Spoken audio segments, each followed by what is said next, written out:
Hola a todos, mi nombre es Javier Morales Cabrera y en este pequeño video voy a tratar de exponer lo que para mí fue lo más importante del libro de Ken Robinson y Lou Arónica, El Elemento. Descubrir tu pasión lo cambia todo. He de decir que es muy complicado pretender resumir el contenido del libro en menos de 12 minutos, por lo que inevitablemente muchas ideas muy importantes van a quedar fuera. Para empezar, el autor nos menciona en sus propias palabras qué es el elemento. Para él, es la convergencia o el punto de unión entre nuestras aptitudes naturales y nuestras inclinaciones personales. Es decir, aquello que se nos da bien y que además disfrutamos hacerlo. Puede ser que nos guste mucho cantar, sin embargo, tal vez no seamos afinados, no tengamos buena voz, es decir, no tengamos esas aptitudes naturales para el canto. O viceversa, que tengamos el talento natural y sin embargo no nos guste. En ambos casos no se trata de nuestro elemento. El elemento tiene dos características y dos condiciones. Las dos características son, en primer lugar, capacidad, que es ese talento natural para hacer las cosas. La segunda característica es la vocación, es el amar lo que hacemos. Las dos condiciones son, primero, actitud. Se refiere a lo que estamos dispuestos a hacer para alcanzar nuestras metas. Y la segunda condición es la oportunidad. La oportunidad se refiere a los espacios donde podemos desarrollar nuestros talentos. La secuencia, de manera muy simplificada para encontrar nuestro elemento, sería la siguiente. ¿Lo entiendo? Es decir, tengo la capacidad. ¿Me encanta? Tengo la vocación. ¿Lo quiero? Tengo la aptitud para conseguirlo. ¿Dónde está? Es decir, la oportunidad o el espacio para que pueda desarrollar ese talento. A lo largo de los capítulos, el autor nos va describiendo las características del elemento y nos va dando tips para encontrarlo.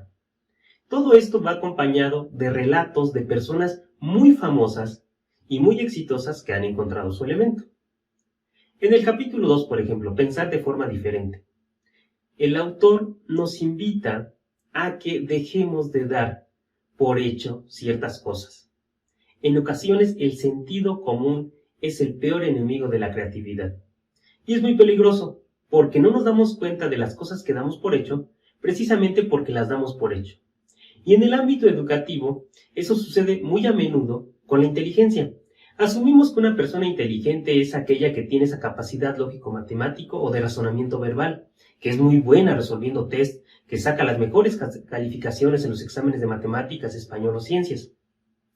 Y sin embargo, puede que haya alumnos que tengan otro tipo de inteligencia. Pongamos un ejemplo, extraído directamente del libro. No sé si conozcan a esta persona. Tal vez no la conozcan. Ahora no tenemos su nombre. Puede ser que ya algunos lo hayan identificado. De lo que sí estoy seguro es que sí conocen a Homero, o a Marge, o a Bart, o a Lisa, o a la pequeña Maggie. Una de las series más icónicas y exitosas de finales del siglo XX y que lleva ya muchísimos años en emisión, fue creada por este personaje, por Matt Groening, alguien que en sus años de estudiante no era considerado precisamente brillante por sus maestros. ¿Por qué? Porque damos por sentado que la inteligencia es de cierto tipo. Entonces, dejemos de preguntar qué tan inteligentes son nuestros alumnos y mejor preguntémonos, ¿de qué formas son inteligentes? Y aquí en el libro se menciona de manera especial, por ejemplo, a Howard Gardner y a otros autores para que nosotros reflexionemos sobre la importancia de redefinir el concepto de inteligencia y aprendamos a pensar de forma diferente. No pretendo resumir el contenido de cada uno de los capítulos porque la extensión del video sería demasiada.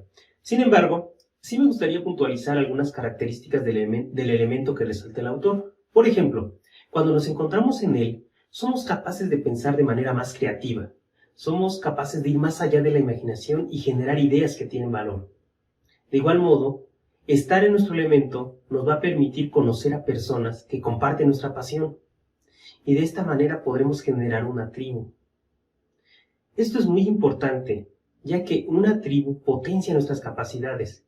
Se da un fenómeno al interior de estas que el autor denomina alquimia de la sinergia. que es cuando las energías creativas de varias personas que comparten una pasión se juntan para crear algo que de otra manera o de manera individual no hubiera sido posible. Un ejemplo de esto es Kind of Blue, el álbum de jazz que muchos consideran el más importante de la historia y que fue compuesto por Miles Davis y otros artistas de jazz de la época que reunieron sus talentos para crear algo que tal vez de manera individual no hubiera podido ver la luz. Ahora bien, alcanzar nuestro elemento no es una tarea sencilla y vamos a tener que enfrentar varios obstáculos. El autor menciona 3 barreras para alcanzar nuestro elemento y las describe como círculos concéntricos. Imaginemos que estamos nosotros al centro y hay 3 círculos alrededor de nosotros. Cada uno de ellos son estas barreras. El primer círculo son las barreras personales y tienen que ver con los temores que tenemos en nuestro interior para alcanzar el elemento. El miedo al fracaso, el miedo al qué dirán. Ese miedo es el que nos impide en ocasiones alcanzar aquello que nos apasiona. Cuando logramos superar esta primera barrera, nos encontramos con la segunda, las barreras sociales, que están integradas por la familia, específicamente por los padres y por los amigos. Por los padres, y el autor menciona una frase que yo creo que muchos hemos escuchado, es por tu bien. No deberías estudiar música o danza o pintura, te vas a morir de hambre, mejor estudia derecho, mejor estudia contaduría, es por tu bien. En ese caso, los padres se convierten en una barrera para alcanzar el elemento. Pero más fuerte que la barrera que imponen los padres es la que se da en el grupo de amigos. Todos tenemos la necesidad de aceptación de un grupo y muchas veces nuestras pasiones no están en concordancia con lo que el grupo realiza. Puede ser que a nosotros nos guste mucho la danza, pero el grupo juega básquetbol y yo me quiero sentir aceptado, entonces me inserto en esas actividades. Este pensamiento colectivo, o también llamado mentalidad o pensamiento de enjambre, es muy peligroso porque en ocasiones va minando o hace que nuestra personalidad individual se pierda en el colectivo. Este pensamiento es típico de los peces cuando forman sus bancos de peces, es típico de las abejas o de las hormigas, pero en una persona es bastante riesgoso porque corre peligro de perder su mentalidad o su naturaleza individual. La tercera barrera, el tercer círculo, son las barreras culturales. Cada sociedad o cada cultura tiene establecidos regularmente de manera implícita ciertos valores y conductas que espera de sus ciudadanos. Y nosotros tenemos que actuar de acuerdo a este código de valores que nos impone la cultura o la sociedad. Entonces, alcanzar nuestro elemento implica nadar contracorriente, implica cuestionar estos códigos culturales. Como les mencioné, hay 3 barreras. Primero, superar las barreras personales, superar las barreras sociales y, lo más complicado, superar las barreras culturales.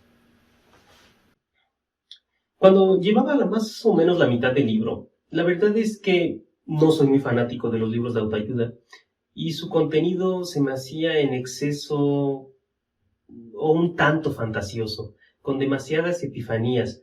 Muchas de las personas que menciona el autor descubrieron su elemento por alguna revelación casi divina, y eso se me hacía un poco alejado de la realidad. Sin embargo, hubo un par de capítulos que cambiaron mi perspectiva con respecto al libro. En uno de ellos se menciona que no hay una edad para alcanzar el elemento. La condición es mantener nuestra mente flexible, pero también nos dice, hay ciertas capacidades físicas que se van deteriorando con la edad. Sin embargo, nos pone un ejemplo que seguramente ustedes conocen, el de Pol Pot, un vendedor de teléfonos de Inglaterra que fue a cantar ópera a un concurso de talentos y ganó el primer lugar, a pesar de que ya no era una persona joven. Otro capítulo que a mí me llamó mucho la atención y que se me hace muy importante es en el que se menciona que el elemento no tiene por qué estar asociado con nuestro empleo. Es decir, podemos encontrar el elemento fuera de nuestro trabajo. Y esto me parece muy relevante porque estamos tan acostumbrados a relacionar prácticamente todo con el empleo o con generar cierta ganancia que creemos que encontrar el elemento implica cambiar de empleo. Y esto no siempre va a ser así. Puede ser que nosotros sigamos desempeñando nuestro trabajo de manera profesional y que los fines de semana o en nuestros ratos libres podamos hacer aquello que nos encanta, aquello que nos apasiona. ¿Sí? Encontrar el elemento, nos menciona el autor, no nos garantiza riqueza, no nos garantiza fama, ni siquiera nos garantiza aceptación. Lo que sí nos garantiza es que vamos a encontrar una actividad que realmente disfrutemos y en la que podamos ser nosotros mismos. No me considero capaz de asignarle una calificación al libro. La verdad es que lo disfruté mucho a pesar de que no soy precisamente fanático de los libros de autoayuda, aunque considero que en este caso el elemento no entra dentro de esa categoría, ya que en este tipo de libros a veces se exagera en la cuestión de la fantasía, y este es un poquito más realista con respecto al potencial que realmente tenemos y a encontrar aquello que nos apasiona.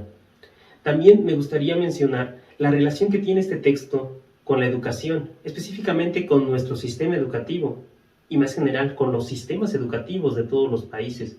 Y es que cabría preguntarnos, ¿en nuestras escuelas estamos ayudando a nuestros alumnos a encontrar su elemento?